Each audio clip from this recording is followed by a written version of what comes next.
Good morning friends. आज हम बात करेंगे जेनेटिक्स के एक दूसरे चैप्टर के बारे में जिसमें हम मल्टीपल एलेलिज्म और मल्टीपल एलील्स के बारे में बात करेंगे। Multiple alleles actually Mendelian genetics का एक एक्सटेंशन माना जाता है, क्योंकि मेंडल ने हमें ये बताया था कि एक जीन के दो वेरिएंट होते हैं, दो एलील होते हैं जो कि दोनों होमोलोगस क्रोमोसोम पर रहते हैं, और डिप्लॉइड ऑर्गेनिज्म में दो ही होमोलोगस क्रोमोसोम हो सकते हैं। ये मल्टीपल एलील्स कहाँ हो सकते हैं, कैसे हो सकते हैं, इनके बारे में हम बात करेंगे, जो कि आपके सिलेबस में ABO ब्लड टाइप्स, उसकी इनहेरिटेंस और उसकी बायोकेमिकल जेनेटिक्स से संबंधित आपके चैप्टर में है। Let's begin with the discussion. Firstly, we know very well that an individual, a diploid individual especially, have only two maximum copies of a gene, and these two, if are governing the contrasting form of character, for example long and dwarf, tall and dwarf, okay, then these two different forms of a gene are called alleles. So usually majority of genes are provided with two alleles. One is located in one partner of homologous chromosome that comes from mother, and another is located on the other homologous chromosome coming from the father. So that's the reality. In any situation, an individual cannot have more than two alleles if we are talking about the diploid organism. Okay. Then what's the multiple alleles, where they do exist?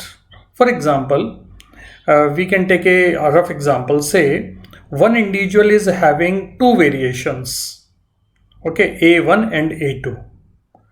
In the same population of that individual or that species, the another individual is having some sort of mutation in the A2, and that's why that A2 is converted into A3. So that individual is having A1 and A3. In another individual, we can think of that he or she may possess the A4 and A2. So if we are concerned with the same gene, that gene is having in that population four different forms. Those are A1, A2, A3 and A4. That means if we are going to study the population, then we will find the four variants of that gene, and these variants are called alleles. That means if more than two alleles, if we want to study, we have to study the population, not a single individual. So that's the overall concept of the multiple allelism. So by definition, or by the simple words, we can think of that not all the genes have the two forms as mentioned by the Mendel.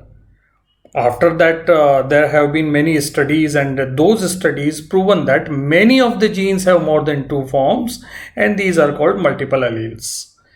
And this phenomena is called multiple allelism. And since a diploid individual can have only two alleles, one on each homologous chromosome, only two maximum possible alleles he or she can have, no matter how many alleles for the gene exist in this multiple allelic series. So in a very simple way, multiple alleles are basically represented in a population, not by a single individual. There have been many cases of the multiple alleles. For example, the genes responsible for the coat coloration of rabbit, that is the fur coloration, we can consider, that is basically determined by a gene which is having four variants: albino, Himalayan, chinchilla and wild type. Here we can see in this diagram, albino means pure white, chinchilla means majority is white, Himalayan is majority is white like the ice, and chinchilla is more or less mixture of albino and dark shade, that is the black, that means almost a gray, and finally the wild type that is having brown or the grayish coloration. So here we can see there is a gradient in the expression of all these alleles. Here we cannot consider the extreme situation like tall and dwarf. This is tall, this is dwarf. This cannot be the situation. Here the pigmentation is increasing from the albino to Himalayan to chinchilla to wild type. So there is a gradient in the domination of the alleles. That means the most dominant allele is wild type allele that has been designated as C+. And the chinchilla is dominant to Himalayan and albino. And Himalayan is also dominant to chinchilla. So the important character comes for the multiple alleles is there is a gradation of dominance. There is no absolute dominance case. Similar kind of example we will discuss in detail that has been mentioned in your syllabus, and that is the human ABO blood types. Okay. The another example that has been studied in case of plants is the self-incompatibility gene, S gene. And that S gene basically determine or encode ribonucleases, and that ribonucleases will decide which pollen grain would germinate on the style or stigma or not. So that is very important for the reproductive fitness in plants and for the variation in plants as well. That would determine whether the plant would undergo self-pollination or the cross-pollination. And one more example in the classical case of Drosophila is white eye gene that is having more than 100 variants. So one by one we are going to consider all those things. Firstly, we can think of that what is the multiple alleles, that means the same locus, same gene that can have the different kind of mutation. Say in A1 mutation is occurring at this place, but in A2 mutation is occurring at another place. So in those variations, what happens? The nucleotide sequence is changed. Because of that, codon sequence is changed in the mRNA, and finally they would determine the different types of polypeptides having the different amino acid composition. That means all these alleles represent the same locus, but they determine or they encode the different proteins. So the different proteins would reflect in different phenotypes. That's why the situation like this, chinchilla, wild type, Himalayan, we can see in the phenotype. Okay. Similarly, there is a case of Drosophila that we have already said, we have discussed that more than 100 mutant alleles have been recognized for the eye coloration.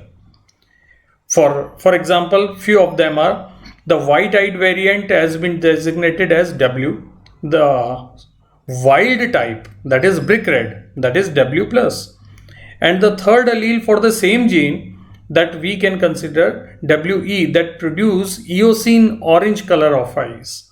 So again there is a gradation in the dominance. We have just picked the 3 alleles out of the 100 for the sake of convenience. Now the very important topic coming in our syllabus is ABO blood types. The ABO blood types have been discovered basically by Landsteiner, and for that he received the Nobel Prize. What is the utility of the discovery of the human ABO type blood groups? The utility is this discovery basically determines that the blood transfusion should occur in proper way, so that no human loss occurs for the sake of blood transfusion. That means the proper type of blood is given to the proper type of individual. So he told us that there are 4 basic blood types here. That means these are 4 phenotypes, and these phenotypes are, we can say, A, B type, AB type and O type. He told us, he found that these are basically governed by three different types of alleles, IA, IB and that small I alleles. The IA is responsible for generation of A antigen on the RBC surface, while IB encodes B antigen on the RBC surface. Antigens are nothing but a kind of molecule that are immunogenic. That means they trigger the production of antibodies in our body. So this is very important thing for the reaction. What happens if an individual carrying the A antigen is provided with the B blood group? Then the B blood group that contain the A antibody would react to the A antigen, and that would be known as agglutination reaction, and the person would die of blood clump formation. So this is very important for the blood transfusion studies. That's why Karl Landsteiner have been honored with the Nobel Prize. This blood typing is also used for the disputed parentage at the earlier stages. Nowadays it is basically carried by DNA testing or the DNA fingerprinting, etc., etc.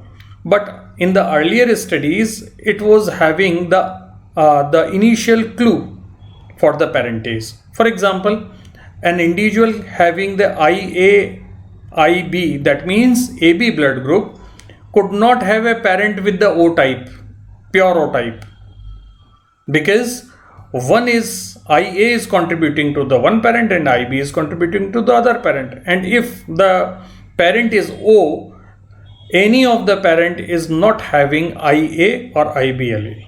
So such kind of initial analysis can be done by the blood typing. Now these four phenotypes have been specified by 6 different genotypes, in which the IA and IB, these are dominant to small I allele. So the small I allele combination would determine the O blood group, while the IA or IAI small I, that would determine the A blood group. And when these IA and IB comes together, they specify a different kind of phenotype, AB blood type. So one by one we are going to study all those things. In simple manner, what we can think, that the small I allele is recessive to IA and IB, and importantly both IA and IB individuals in IA and IB individuals, the IA and IB alleles are codominant because they are expressing simultaneously. So here the principle of dominance proposed by the Mendel is not working, rather than here the principle of codominance occurring. So what happens during the inheritance, we can think of, for example, an individual is having O blood type, then the possible genotypes of his or her parents may be like these options A, B, C, D, E, F, that we can see easily. And I insist that all of you students should consider this particular example as an exercise, and then you can match these one so that you can get the better confidence in this topic. Now, the total number of possible genotypes can be determined by this formula, where the n is number of alleles. For example, there are 3 alleles, that means the n is 3. That means 3 and 4, 12 divided by 2, that means 12 divided by 2, 6. So here we can consider again in this same example that there are 3 alleles and the number of genotypes are 6. Similarly, we can find out the number of homozygotes and number of heterozygotes. The number of homozygotes are equals to the number of alleles, and number of heterozygotes, there is a formula. Anyway, and again I would insist, the student community to use these formula in practice so that again they can have the good idea of these topics or the numerical sections of this topic. Now we are going to consider that we have already discussed that the cellular antigens, say antigen A, antigen B, etc., these are very important in the blood transfusion, as we have already discussed, but still we can continue with that one. If the recipient is having antibodies for the corresponding antigen of the donor, then there would be the agglutination reaction, and this is not called a good blood transfusion. That is a deadly combination. So the antigen must not have the corresponding antibodies. The different kind of antibodies may have. Okay. So in this particular example, we can think of, say, if this is the recipient, O is the recipient. That means it is having the antibody A and antibody B. So any donor which is having antigen A or antibody A, they cannot be useful for that. This O individual can be given only O blood group. That's it. If it is given to A blood group, then the antibody of O individual would react this one, and that would be agglutination reaction. Similarly, we can think of AB blood group. It is having no antibodies, so any kind of blood type can be transfused to them. That's why O blood group are considered universal donor, while the AB blood group are considered as a universal acceptor individuals. Similarly, A individual can be given only A blood group or the O blood group, and B can be given O blood group and B blood group. So that was the situation. Now, what is the actual reason for the different kind of allele, different kind of antigen synthesis that we can think here? IA allele is basically encoding enzyme that is called N-acetyl glucosamine transferase. That means this would transfer the N-acetyl glucosamine. Similarly, IB transfer the galactose. Now, where to transfer? These enzymes would add the concerned sugars to a mucopolysaccharide called H structure found on the surface of RBC, and thus they modify accordingly. So, this H structure is fructose, galactose, and acetyl glucosamine. Under the influence of IA, the N-acetyl galactosamine is added, while under the influence of IB, there is addition of galactose. So such kind of modifications can be done. The small I allele, that is not specifying any kind of active enzyme, that's why the H structure remains the same. In the better diagram, we can see here, this is the H structure, H substrate. IA allele, where the N-acetyl galactosamine is basically transferred here. Similarly, IB basically transfer the galactose. So this is the biochemical genetical studies of ABO blood type. Thank you so much. Stay blessed.